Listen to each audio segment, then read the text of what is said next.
For today's scripture reading, the Yoder family is going to be partaking in a choral reading. And this passage is taken from Luke 24, verses 13 through 35. Nora will be reading the part of the narrator. Ethan will be reading the part of Jesus. Sarah will be reading the part of Cleopas, and Greg will be reading the part of the disciple.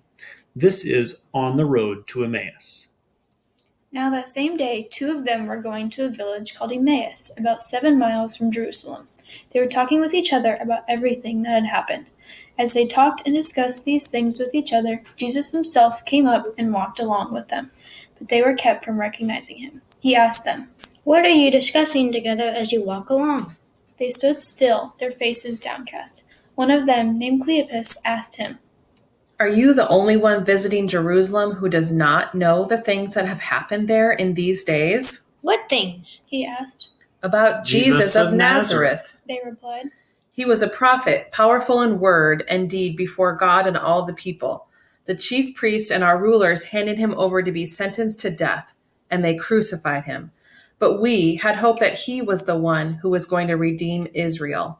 And what is more, it is the third day since all this took place. In addition, some of our women amazed us. They went to the tomb early this morning, but they did not find his body. They came and told us that they had seen a vision of angels who said he was alive. Then some of our companions went to the tomb and found it just as the women had said, but they did not see Jesus." He said to them, "How foolish you are, and how slow to believe all the prophets have spoken. Did not the Messiah have to suffer these things and then enter his glory?" And beginning with Moses and all the prophets, he explained to them what was said in all the scriptures concerning himself. As they approached the village to which they were going, Jesus continued on as if he were going farther, but they urged him strongly, "Stay with us, for it is nearly evening." The day is almost over. So he went in to stay with them.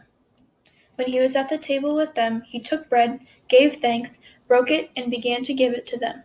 Then their eyes were opened, and they recognized him, and he disappeared from their sight. They asked each other, "Were not our hearts burning within us while he talked with us on the road and opened the scriptures to us?" They got up and returned at once to Jerusalem. There they found the 11 and those with them assembled together and saying, "It is true! The Lord has risen and has appeared to Simon."